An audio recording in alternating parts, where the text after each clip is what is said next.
The best advice to a small business owner, or for that matter, to a large business owner, is never stop thinking about how to delight your customer.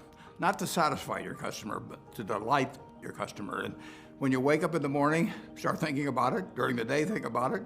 At night, think about it, and then dream about it. And no company's ever failed that had millions of delighted customers. And you start with them and you get them one at a time. There's no substitute for hard work. The best time you're ever going to have is when it starts out just you, and it'd be great if it grows into a wonderful, big, profitable company.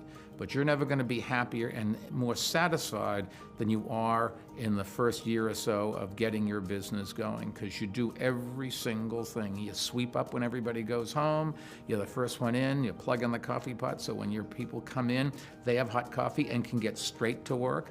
You work through lunch, set an example for them, but there's no substitute for hard work. People say luck, yes, but the harder you work, the luckier you get. My advice to a small business owner or any entrepreneur would be not to be discouraged if the business you end up with is not the one you started out to pursue, because so often you encounter difficulties, you encounter failures, and the important piece is to learn from each of those very quickly and to pivot and to move on to the idea that works. Of course, you have to be close to your products, close to your customers, and think about them. That's the most important, but don't forget to think about your business, what your plans are, what you want to do next, how to take your business to the next level. Again, think about being in your business, but think about your business as well. My best advice is to really work hard to clarify what your purpose is and be able to articulate that, be able to communicate it in a simple sentence. And the reason that's important is as you bring people into your company, I think the most important question you ask them is, why are you here? Why do you want to join this company?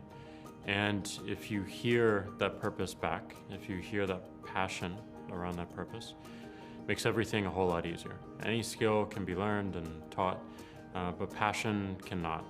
Being an entrepreneur can be a roller coaster ride at times. You will have great days, you will have not so great days. You may even from time to time have an awful day. You've got to stay focused and stay level-headed and keep your feet on the ground.